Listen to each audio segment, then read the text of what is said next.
Leonardo, gracias por recibirnos. Es un placer estar con usted en su lugar de trabajo. Sí, y el placer es mío recibirte a vos, Mariana, recibir a un programa que es insignia de AMIA, que nos enorgullece, que nos hace conocer en todo el país. Realmente un gusto estar con ustedes. La gente quería escucharlo, estaba esperando su palabra. Yo sabía, lo que pasa que las circunstancias a veces son más complicadas de lo que uno espera, entre la actividad comunitaria más el trabajo personal, más algún problemita de salud un poco complicado que tuve que atravesar, las cosas se fueron dilatando, digamos, pero bueno, gracias a Dios finalmente aquí estamos, ¿no? Y superado. Y superado, gracias a Dios, sí, claro. Bueno, vamos a transitar, si le parece, los distintos temas de actualidad. ¿Cómo no? Este año la causa AMIA volvió a estar en boca de todos. La denuncia del fiscal Nisman y su posterior muerte, que conmovió a toda la sociedad argentina, puso otra vez a la investigación, diría, del atentado a la AMIA en primer plano. ¿Cómo vivió la institución, cómo vivió la AMIA la escalada de acontecimientos que se fueron sucediendo desde ese 14 de enero en que se hizo pública la denuncia del fiscal? Lo hemos vivido de un modo obviamente terrible, o sea, fue extremadamente traumático, fue un golpe muy grande, porque si bien, como decís, Mariana, esto puso de nuevo en el tapete la causa AMIA, pero no la puso de la mejor manera, o sea, la puso, te diría, hasta de la peor manera, ¿no es cierto? Sembrando más dudas a las que había, con una acusación que termina cuestionando a las más altas autoridades nacionales, la muerte de un fiscal, que además de ser un fiscal, era el fiscal que estaba investigando nuestra causa y que la causa del terrorismo más importante en la historia de la República. Todo esto ha sido muy conmocionante, o sea, y la comunidad fue choqueada, fue golpeada por todos los acontecimientos. Fue muy difícil encontrar una ruta para moverse en un espacio tan complejo y donde además la información era tan confusa, lo que se decía era tan contradictorio. Fue necesaria una gran prudencia, una gran cautela, medirnos mucho en lo que íbamos a hacer, en lo que íbamos a decir. Es la palabra, ¿no? Cautela. Cautela, prudencia, porque digamos que uno es dueño de sus silencios, pero esclavo de sus palabras. Y en este contexto, digamos, decir más de lo que se sabe puede significar comprometer a la comunidad en posiciones que la comunidad misma no debería asumir porque no tiene los elementos necesarios para hacerlo, ¿no? Ante todos los hechos que se produjeron desde ese 14 de enero, evidentemente la AMIA mantuvo una postura mediática, como estamos hablando, cauta. ¿Por qué eligieron esta vía? Por lo que te estoy diciendo, porque el contexto en el que se estaba dando toda la situación era extremadamente complejo, donde las versiones eran contradictorias, donde nada era cierto, donde nada era seguro, donde se hablaba de operaciones de prensa, donde se hablaba de conflictos a nivel de servicios de inteligencia, donde nadie sabía con certeza qué estaba ocurriendo. No podíamos comprometer a la comunidad en conjeturas personales o en conjeturas de otros. AMIA es una institución demasiado importante y demasiado seria como para permitirse emitir opiniones sin sustento y sin fundamento. Creo que el respeto a nuestra comunidad y a nuestra condición de dirigentes hizo que fuéramos extremadamente prudentes y cautos, y creo que fue un acierto hacerlo. Hablamos de la marcha del 18F. AMIA adhirió a esta marcha. ¿Y qué evaluación puede hacer sobre esta convocatoria que se realizó al cumplirse un mes de la muerte del fiscal? ¿Y por qué AMIA estuvo allí presente? Y percibíamos nosotros en la gente una tensión, una sensación de incertidumbre, de miedo, de necesidad de respuestas, una situación emocionalmente compleja, muy compleja, a la que había que darle algún tipo de salida, algún tipo de expresión. Me parece que eso no podía quedar así porque iba a hacer daño. Esa fue la razón por la que nosotros, una de las razones por lo menos, por la que decidimos adherir al acto del 18. Entendimos que había gente que quería decir que se sentía golpeada, que estaba con miedo por la muerte del fiscal Nisman. Expresarse, decir que temía por su futuro, que se sentía anonadada. ¿No? Fue también un poco la razón por la que a los pocos días de la muerte del fiscal hicimos un acto también en la puerta de AMIA, que tuvo una importante concurrencia, y un poco la razón fue la misma. Entendimos que la gente estaba necesitando encontrar un modo para expresar o para canalizar estos sentimientos, ¿no? Por otro lado, por supuesto, creo que era correcto hacer un homenaje al fiscal Nisman, reconocer su trayectoria y decir que había muerto un fiscal de la Nación y el fiscal que estaba investigando la causa del atentado a la AMIA, y que para nosotros era una persona que había brindado seguridades en la investigación y que a partir de ese momento no iba a estar más. Teníamos que reconocer su trayectoria, 10 años de trabajo, lo que había hecho, no podíamos no estar. AMIA busca justicia desde hace casi 21 años del atentado. ¿Confían en que esta misteriosa muerte del fiscal va a ser esclarecida? Yo creo que la sociedad no se puede resignar a la impunidad y a este manto de sospecha permanente. Había leído hace poco una frase que decía que podemos soportar el presente, pero no podemos resignarnos a no tener futuro. Y una sociedad donde no hay verdad y justicia es una sociedad que no tiene futuro. Eso es algo que no podemos permitir. Y el reclamo de esclarecimiento de las extrañas circunstancias de la muerte del fiscal creo que deben sostenerse en el tiempo. Leonardo, hubo algunas voces que criticaron a las distintas instituciones comunitarias, a los distintos dirigentes de las instituciones comunitarias por, según mencionaron, erigirse como únicos representantes de cientos de miles de ciudadanos de ese origen.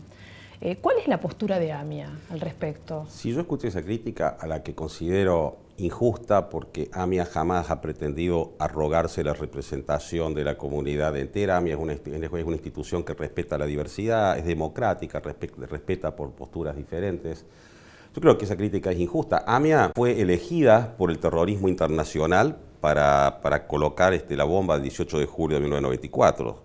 Nosotros defendemos una causa judicial y con ribetes políticos, pero porque hemos sido víctimas, hemos sido las víctimas, no nos arrogamos la representación de nadie, somos víctimas. Nosotros, fue nuestra casa que pusieron la bomba, fue nuestra casa la que fue destruida. AMIA es una institución que tiene una trayectoria que muy pocas instituciones tienen en el país, ¿no? Son 120 años de historia, son 120 años trabajando en programas sociales, en cultura, en educación, ayudando a la gente, trabajando por los más necesitados, por la gente más vulnerable. ¿Quién puede obviar esa historia de AMIA, esa trayectoria de AMIA? No nos atribuimos ninguna representación, creo que la gente reconoce una trayectoria. ¿Y cómo se define AMIA políticamente? AMIA no se define políticamente, es más, estatutariamente está vedada esa posibilidad. AMIA no representa políticamente a los socios. Y diría más aún, o sea, los socios pueden tener las posiciones políticas que quieran y realmente las tienen. O sea, las posiciones políticas de los socios de AMIA son variadas. Lo que para nosotros es importante es que las decisiones que se toman en AMIA no sean en función de las posiciones políticas partidarias de los socios o de los representantes, sino en función de los intereses de AMIA. Y si hay algo de lo que me enorgullezco, y creo que toda nuestra comisión directiva se enorgullece, es haber preservado esa independencia de AMIA de todas las tracciones políticas que podría haber sufrido, voluntarias o involuntarias, ¿no? AMIA es independiente, AMIA es libre, AMIA puede hacer las cosas bien o mal, podemos acertar o equivocarnos, pero podés creerme que AMIA solamente defiende lo que entendemos que es bueno para AMIA. ¿Consideran que hay intentos por generar divisiones dentro de la comunidad judía? Sí, los hay, y un poco vuelvo a lo que te estaba diciendo anteriormente. A pesar de eso, creo que hemos logrado ir poniendo en conocimiento de la gente que nuestra postura de independencia política es honesta y que pretendemos preservar los intereses de AMIA, lo que es bueno para AMIA, que para eso hace falta la unidad comunitaria, porque si no hay unidad en los principios, en los elementos básicos, en las cuestiones elementales que permiten llevar adelante a la comunidad, no hay posibilidad de gestionar políticamente. Y creo que hay la suficiente madurez política como para entender eso, y creo que de hecho se ha entendido. Leonardo, seguimos ahora con el tema del memorándum de entendimiento. ¿AMIA sigue manteniendo el rechazo a este memorándum? Sí, obviamente sí. AMIA desde un primer momento ha entendido que el memorándum de entendimiento con Irán significa un retroceso para la prosecución de la causa. Hemos planteado nuestra oposición al mismo desde el primer momento. Posteriormente hemos presentado un recurso de inconstitucionalidad que volvimos a presentar ante la Cámara Federal, que tomó nuestro pedido, y actualmente estamos esperando a partir de la apelación que hizo el gobierno, que se despida el Tribunal de Casación, que esperamos que confirme nuestra posición de que el memorándum es inconstitucional. Nuestra posición sobre el memorándum se basa en dos cuestiones, digamos. Por un lado, la inconstitucionalidad, la que acabo de mencionarte. La segunda es que las mismas características del memorándum, la ambigüedad en el texto, las posibilidades de interpretación, hacen que aún sintácticamente sea un documento que presenta muy poca seriedad, ¿no? Un documento en donde no hay fechas, se habla de formar una comisión, pero no se dice en qué fecha, se habla de juristas notables, pero no se dice cuál es el criterio para decir cuándo es notable un jurista.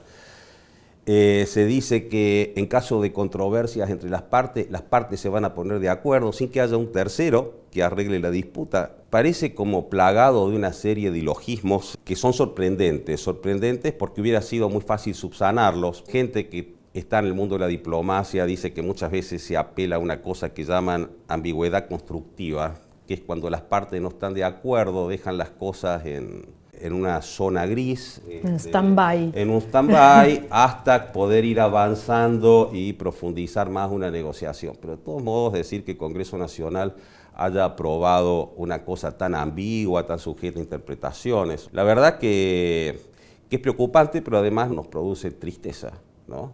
No por la posibilidad de un convenio de investigación con Irán en sí mismo, sino por la forma en que se hizo, por la forma en que se aprobó. Por la falta de consulta y un poco por los resultados, ¿no es cierto? Todas estas ambigüedades que yo estoy mencionando. Un ejemplo, el doctor Bronfman mencionaba en el Tribunal de Casación la vez pasada, creo que me parece interesante, él decía, quisiéramos abstracción de todo lo que estamos diciendo, que consideráramos por un momento que el memorándum ha sido firmado, aprobado por las partes, está en acto, ¿no es cierto? Entonces, se pone en acto, se investiga, pasan unos años, y se llega a la conclusión de que la justicia argentina tenía razón, de que estaba bien. Sí. Entonces, volvemos a foja cero, los iraníes no van a extraditar a los imputados y hemos perdido muchísimos años para estar igual que al principio. Supongamos lo contrario, dijeran que la justicia argentina estuvo mal, que se equivocó, entonces estaríamos poniendo en tela de juicio todo lo actuado por la justicia argentina durante 21 años, los tribunales de primera instancia, segunda instancia. ¿Llegaríamos hasta la Corte Suprema? Parece realmente un despropósito. Otro tema para considerar, digamos, temas, o sea, que surgen de estos ilogismos que estoy hablando, que son muchísimos. Yo simplemente doy algunos ejemplos para tratar de que se entienda de qué estamos hablando. Supongamos de nuevo, hagamos abstracción de todo, supongamos que el memorándum se aprueba, ¿no es cierto? Entonces, Interpol detiene a alguno de los inculpados en algún país del mundo, ¿sí? ¿A dónde lo manda para que se le tome declaración indagatoria? ¿Argentina o a Irán, donde va a tener la inmunidad que le da el hecho de estar en su país de origen, donde no hay extradición? Entonces, ¿qué sentido tendrían las alertas rojas si lo van a detener para mandarlo al lugar donde no tiene extradición? O sea, es un absurdo y vuelve a ser un absurdo el mismo tratamiento del tema de las alertas rojas que tanto se está discutiendo ahora. Se podía hablar de muchas más cosas parecidas, pero es difícil pensar cómo una cosa así puede haber sido aprobada por el Congreso Nacional y no es lo que me preocupa un convenio con Irán para investigar. Lo que me preocupa es la forma en que se hizo y todo lo que hay detrás de esto, ¿no? Lo que estamos diciendo. ¿Cuál es la posición de AMIA en relación a llevar el reclamo de justicia del atentado del 18 de julio de 1994 ante los tribunales internacionales? Es un tema que estamos estudiando ya desde el año pasado. Estamos analizando todas las alternativas y posibilidades. No es un tema fácil, no son decisiones fáciles, todas tienen muchas implicancias, digamos, que merecen más análisis del que hemos realizado. Creo que además en este contexto, creo que es prudente esperar un poco a ver cómo decanta la situación y ver posteriormente la posibilidad de tomar alguna posición por sí o por no, pero es algo que estamos analizando. En la apertura de sesiones ordinarias del Congreso, la presidenta Cristina Kirchner dedicó un momento importante de su discurso al tema de la investigación sobre el atentado a la AMIA. Consideramos que la investigación del atentado a la AMIA, el esclarecimiento de lo acontecido, es algo que le corresponde al Estado Nacional y es algo que AMIA ha venido reclamando continuamente a todos los gobiernos desde que el luctuoso atentado ocurrió en el año 94. Lo reclamamos también este gobierno y estamos exigiendo a todos, a los que vendrán, el máximo compromiso y la mejor disposición para llegar al esclarecimiento de la causa. Nuestra función como querellantes es la de demandar que se haga justicia, pero no somos los que hacemos justicia, no somos los que investigamos. Es función del Estado, indelegable del Estado. Más allá del impacto de las noticias, ¿no?, que nos conmovieron y del reclamo de justicia que AMIA lleva adelante, AMIA, la institución, continúa diariamente llevando también adelante sus programas sociales y sus actividades, ¿cierto? Sí, que digamos, lo importante es que en realidad es nuestro trabajo principal, no ocuparnos de la cuestión política, que es una circunstancia desgraciada a la que tenemos que atenernos un poco porque así se dieron las cosas, pero claro, la función fundamental de AMIA es trabajar en cultura, trabajar en educación, asistir a gente necesitada, a gente vulnerable, promover y difundir los valores del judaísmo. Y sí, claro, es la actividad que AMIA viene haciendo desde hace mucho tiempo y en la que estamos absolutamente comprometidos y en la cual seguimos trabajando. ¿Y cuál es el alcance de los distintos programas que AMIA lleva adelante? Bueno, yo me imaginaba que ibas a preguntar eso, por eso traje preparado un machete, déjame que lea porque son números, sí. Muy bien. Entonces, estamos hablando de AMIA brinda asistencia social a más de 5.000 personas en situación de vulnerabilidad y pobreza. Más de 1.500 personas reciben soluciones de empleo en la red de oficinas que AMIA tiene en diferentes ciudades del país. Más de 10.000 personas por año reciben capacitación en diferentes oficios y asesoramientos sobre cómo encarar las etapas de una búsqueda laboral. Más de 2.500 adultos mayores participan en nuestra red de centros para adultos y mayores y más de 500 personas participan por semana de las actividades que organiza nuestro Centro de Atención Integral. Cada año, más de 120.000 personas asisten a las actividades culturales que realizamos. Se trata de propuestas de gran calidad pensadas para diferentes públicos, todas actividades gratuitas y abiertas a la comunidad. Con nuestros proyectos educativos llegamos a más de 20.000 alumnos de la red escolar judía. Mucho más, pero estos son algunos números, pero realmente nos sentimos muy orgullosos, queremos mucho a AMIA. AMIA hace mucho por la gente y por nuestra comunidad, sí. Sí, difícil acordarse tanto, ¿no? Sí, por eso traje el machete. Muy bien. Bueno, usted asumió la presidencia en el año 2013. Sí, correcto. ¿Sí? El año que viene se vienen las nuevas elecciones, eligiendo una nueva comisión directiva. Así que, ¿cuáles son las prioridades en este último tramo de su presidencia?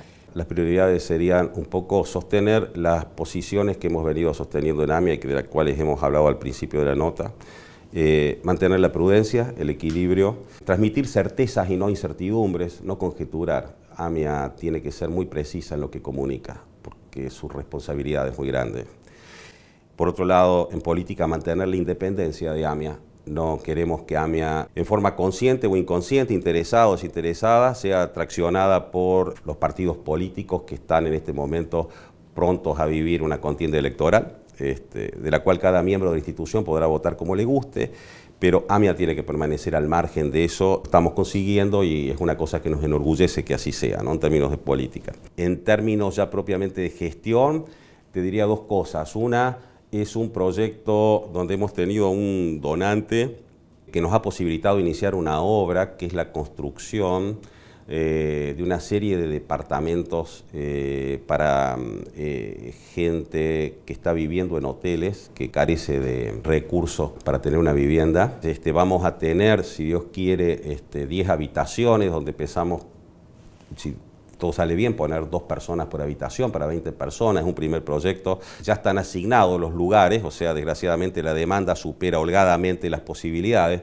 Pero creo que AMIA en todo lo que gestiona es un ejemplo y va a ser también un ejemplo en esto y estamos abriendo la puerta a que esto sea el primer paso de algo que se multiplique en el tiempo y que podamos llegar con este tipo de obras mucho más a la comunidad, ¿no? Es una cosa que nos pone muy contentos, ha empezado hace muy poquito y yo espero que termine antes de que yo termine mi gestión, ¿no? O sea, me gustaría mucho. El otro tema es que estamos gestionando, ya casi estamos terminando, estamos por firmar el acuerdo para una Casa de la Cultura, que va a ser un centro de difusión cultural importantísimo. AMIA ya tiene una actividad cultural destacada, vasta sí, y sí. destacada. Bueno, esto lo va a potenciar y va a posibilitar una inserción cultural muy fuerte, mucho más fuerte de la que tiene AMIA en el contexto de la ciudad de Buenos Aires, en el contexto nacional. Y bueno, los proyectos son magníficos, las ideas son realmente atrapantes en cuanto a las posibilidades que ofrece y es otra cosa que nos enorgullece y quiero verlo, no sé si en funcionamiento total, porque va a ser demasiado, pero me gustaría verlo ya funcionando antes de irme, sí, claro. Sí, además, de alguna forma, la idea y el proyecto lo está poniendo en marcha su gestión. Sí, sí, bueno, pero uno quiere verlo andando, sí, sí, sí, verdad, sí. Bueno, sí, la verdad es que a mí también me enorgullece formar parte de la institución, ser parte de AMIA, y la verdad que es un privilegio y un honor haber estado aquí charlando con usted de todas estas cosas y también de hacer el programa, ¿no? Donde día a día vemos cómo trabaja AMIA, todo, se ve plasmado todo lo que me ha contado, cómo trabaja en cultura, con los adultos mayores, en el servicio de empleo que está abierto, ¿no, Leonardo?, a toda la sociedad argentina. Sí, y no solo eso, te diría que es un servicio de empleo que es ejemplar además por la calidad de su gestión y que no se limita solo a ser una red de empleo, sino de capacitación de gente. O sea, de ir capacitando gente de acuerdo a las necesidades del mercado. También podríamos hablar de muchas otras cosas que hace AMIA, no se termina ahí. Está el programa Valor de Responsabilidad Social Empresaria, donde AMIA está integrando la cadena de valor de las pequeñas empresas a las grandes empresas a través de la responsabilidad social empresaria, el cuidado del medio ambiente. AMIA está trabajando en una diversidad de cosas, es impresionante, es muy grande. Sí, y está bueno que la sociedad lo conozca, ¿no? Que sepa. ¿Qué es AMIA? ¿Cómo trabaja? ¿En sí, qué? AMIA viene creciendo a pasos agigantados, año a año, sus posibilidades se multiplican y yo creo que realmente, no porque sea el presidente, trato de ser objetivo, pero es una institución de la que podemos enorgullecernos sinceramente, ¿no? Bueno, Leonardo, vamos llegando un poco al cierre de la nota y ¿qué mensaje quiere dejar para el cierre? Me gustaría agregar que bueno, que si bien AMIA es una institución de la comunidad judía, la más importante de la comunidad judía, y lo digo con orgullo, es una institución que también está inserta en nuestro querido país, que trabaja por el país y que tiene su compromiso por una sociedad mejor y por un país mejor y que no vamos a cejar nunca en nuestros esfuerzos y nuestro empeño por conseguirlo. Los aportes que hemos hecho hasta ahora creo que son importantes y esperamos que en el futuro se multipliquen muchísimo más. Eso es todo. Muchas gracias. Gracias por sus palabras. Realmente es un placer. Y gracias por haber estado en AMIA al Legado. De nuevo, el placer es mío y gracias a ustedes por estar acá. Hasta la próxima. Hasta la próxima, sí. Gracias.